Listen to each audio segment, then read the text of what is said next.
Hai, semangat pagi generasi hebat. Selamat datang di podcast terbaru kami. Kemarin kita sempat memberikan podcast terkait informasi terkait dunia penerbangan, dan saat ini kita hadir dalam kemasan baru atau bisa kita bilang dengan istilah BATC on the mic, atau sebutannya adalah Boom BATC.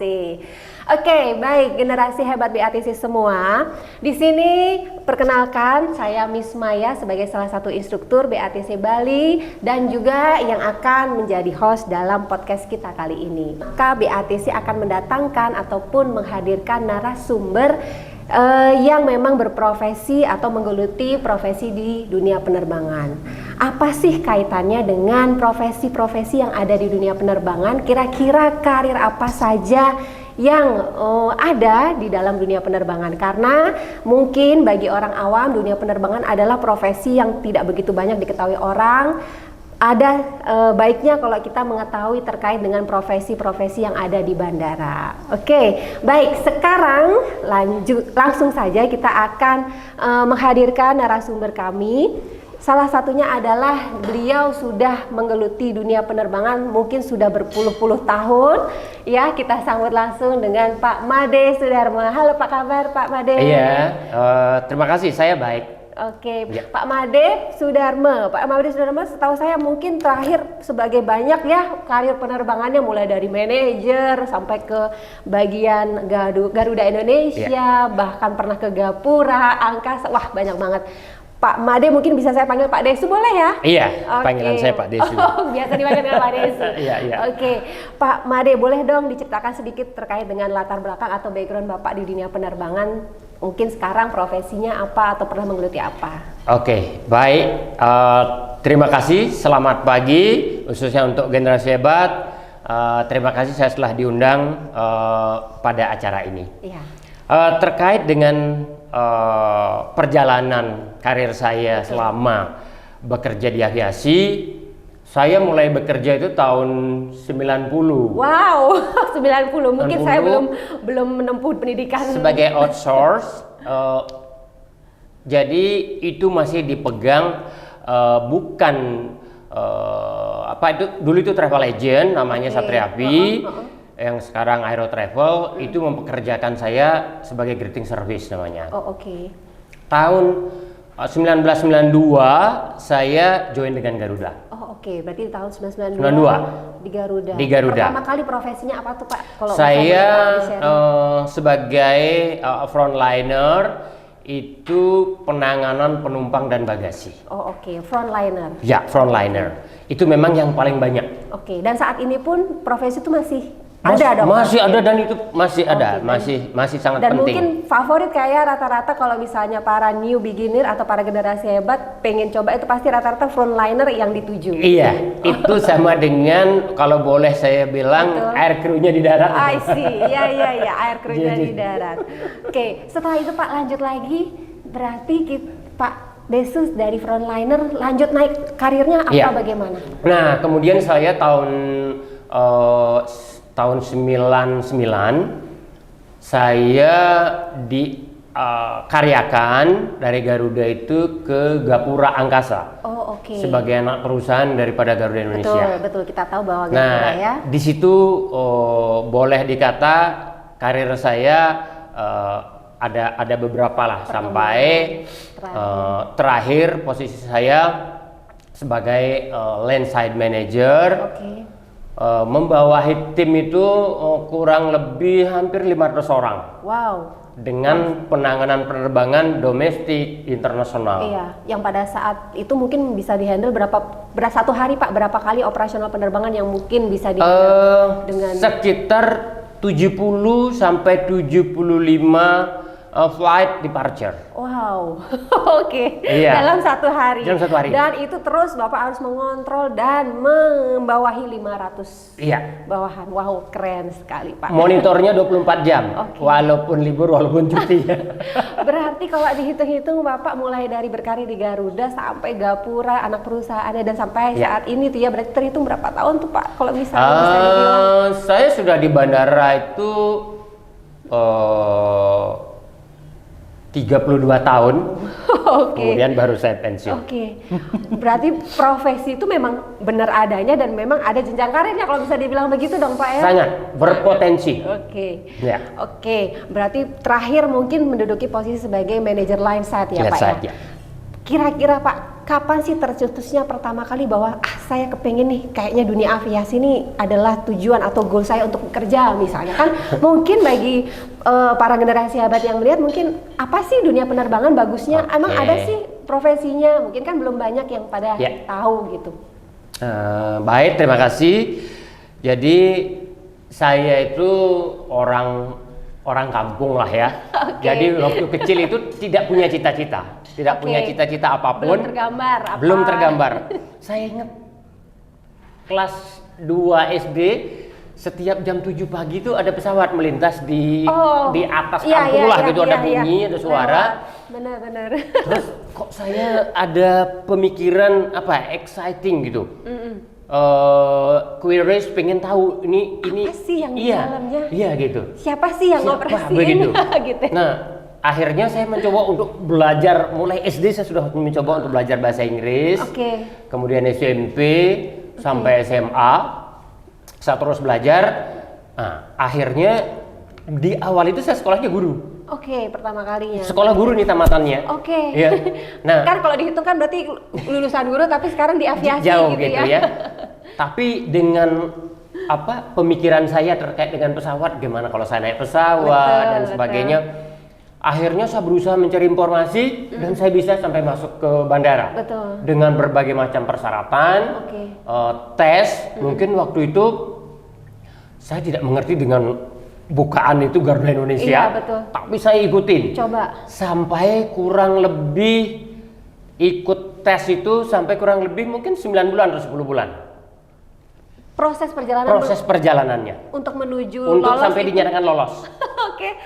Berbeda dong hitungannya dengan yang masa-masa saat ini ya Pak ya. Mungkin menunggunya tidak akan lama dalam waktu jangka 9 bulan atau 10 bulan. Betul. Berarti tahun-tahun yang dulu mungkin lebih struggle lagi. Memang gemblengannya itu luar biasa. Iya. Berarti Pak kalau bisa dilihat nih buat generasi hebat yang saat ini ada mungkin di tahun-tahun yang baru ini, tahun-tahun Gen Z lah sebutannya, benar ya Pak ya?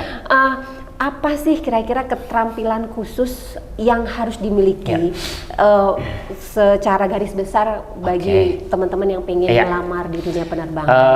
Buat teman-teman generasi hebat ya, sebutannya generasi Z lah sekarang ini gitu ya. Bila ingin berkarir di dunia aviasi, sebenarnya ilmunya itu sangat banyak dan tidak terbatas.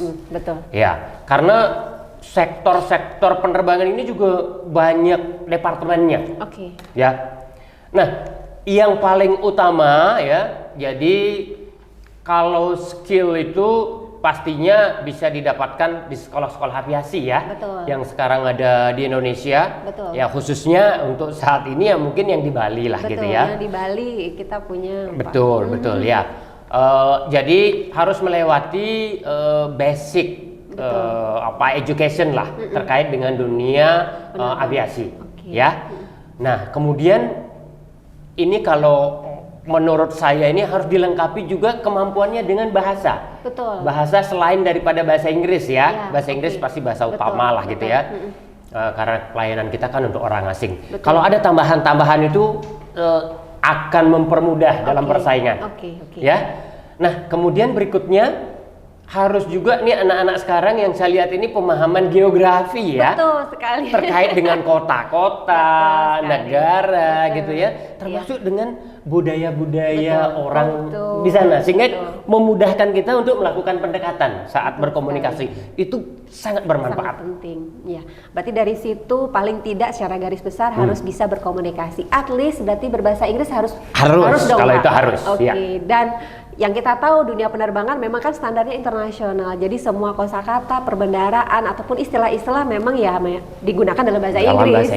Jadi sebagai kita personel penerbangan yang memang mau terjun ke dunia aviasi, mau tidak mau memang wajib belajar bahasa Inggris. Dan setahu saya, dan memang dalam BATC kita juga punya program, jadi sebelum anak-anak itu nanti diterjunkan langsung pada saat melakukan on-job training nih Pak, kita akan melakukan kelas sesi bahasa Inggris itu bisa sampai berapa sesi. Jadi itu biar supaya secara general mereka mengetahui. Sangat Kira-kira luar biasa. berarti Pak, selain punya soft skill, hard skill gitu ya, generasi hebat, apalagi yang kira-kira diperlukan? Nah, walaupun kita namanya pekerjaan kan, anak-anak muda ini kan semua pengen bekerja. Betul sekali. Tapi yang lebih poin ini di dalam bekerja itu ada passion. Betul. Ada passion. Iya. Jadi orang yang bekerja di bandara itu harus benar-benar memiliki jiwa ya. Pertama memiliki etos kerja yang tinggi, Betul. semangat yang tinggi. Betul. Terus yang kedua, ini pengalaman saya, memang harus mampu menghadapi tekanan atau pressurize yang memang hitungannya itu bukan jam, menit. Iya, betul. Jadi menghadapi kondisi-kondisi irregularity, ya. Nah, makanya saya selalu menekankan kepada anak-anak muda yang memang apakah saya mengajar, betul. itu selalu mempersiapkan mental. Iya. Karena menghadapi orang banyak dalam situasi irregularity seperti pesawat delay, seperti pesawat cancel, betul. ini perlu mental. Iya. Kalau kita udah pintar ngomong bahasa Inggris, ketika kita dikerubuti sama ratusan orang, ini akan kabur ini apa yang kita miliki. Betul. Jadi kita harus memiliki mental yang memang kokoh kuat, gitu. Iya. Betul sekali. Itu yang paling penting berarti Pak ya. Sangat penting. Kalau seperti saya bilang, kalau skill itu teori, bisa didapatkan di sekolah, pengalaman kita bisa dapatkan pada saat OJT maupun kerja. Tapi pembentukan mental ini yang memang sangat penting. Iya. Oke, jadi kalau bisa dibilang profesi yang ada di dalam bandara, kalau misalnya kita bisa sharing kepada teman-teman semua, bisa mungkin dibilang frontliner, reservasi, tiketing, mungkin sebagai check-in staff, counter, itu pun memang memerlukan skill yang seperti tadi Bapak bilang bahasa Inggris, punya mental yang baik dan punya cara menghadapi skill-skill yang terhadap irregularity, keadaan-keadaan tertentu yang membutuhkan komunikasi skill gitu ya, leadership dan sebagainya. Kalau misalnya dalam kondisi saat ini Pak, kan sekarang ini dalam masa-masa new normal ataupun setelah pandemi, di mana dunia penerbangan sudah mulai bangkit kembali. Kira-kira nih Pak, apakah profesi yang digeluti di dalam dunia penerbangan ini merupakan langkah jangka panjang yang bagus atau bagaimana menurut Bapak? Bagi teman-teman semua nih biar tahu. Dunia penerbangan ini kedepannya ini pasti akan tetap eksis. Terus. Bahkan saya melihat di Indonesia saja tahun-tahun terakhir ini sudah ada beberapa penerbangan baru yang beroperate secara komersial, secara luas, gitu ya. Walaupun kondisinya itu sebenarnya masih pandemi ya. Betul. Seperti ada Superjet. Menambah penerbangan, terutama kita bahas yang di Denpasar ya Pak ya. Betul. Kemudian Pelita mengembangkan sebagai airline komersial. Betul.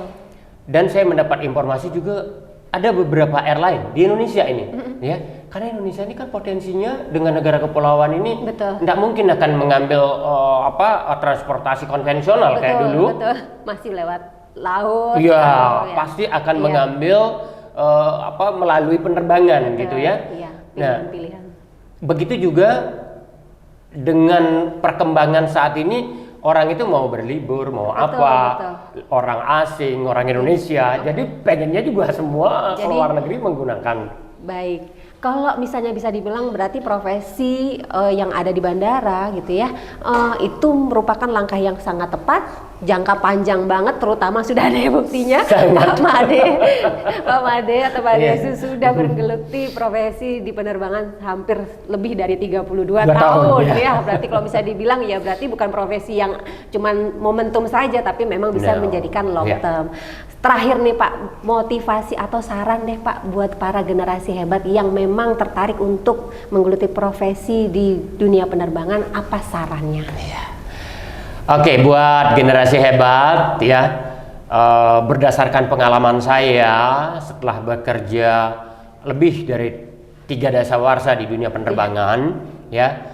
Bahwa profesi dunia penerbangan ini terus terang bagi saya sangat prestis, sangat prestisius. Karena kalau kita ngomong di Bali itu satu-satunya, satu-satunya kalau kita bergelut di dunia aviasi di bandara ya.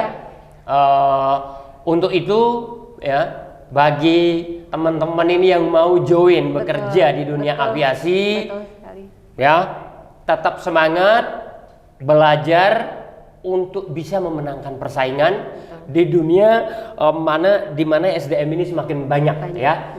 Jadi tunjukkan yang terbaik. Saya yakin kalian akan sukses. Oke, baik. Terima kasih Pak Destu atas waktunya untuk berbagi informasi. Nah, para generasi hebat, tadi adalah informasi terkait dengan dunia penerbangan dengan narasumber kita Pak Made Sudarmo, yang mana Pak Made adalah salah satu manajer ya di Garuda Indonesia dan juga Gapura Angkasa, dan pernah menggeluti profesi tersebut hampir lebih dari 32 tahun. Nah, bagi generasi hebat yang menginginkan berbagai informasi menarik terkait dunia penerbangan, karir aviasi, dan juga pendidikan terkait penerbangan, boleh banget melihat Instagram BATC Bali. Oke, kalau begitu sekian informasi terkait dengan podcast kita kali ini. Kita bertemu kembali di podcast berikutnya. Sampai jumpa. Bye-bye.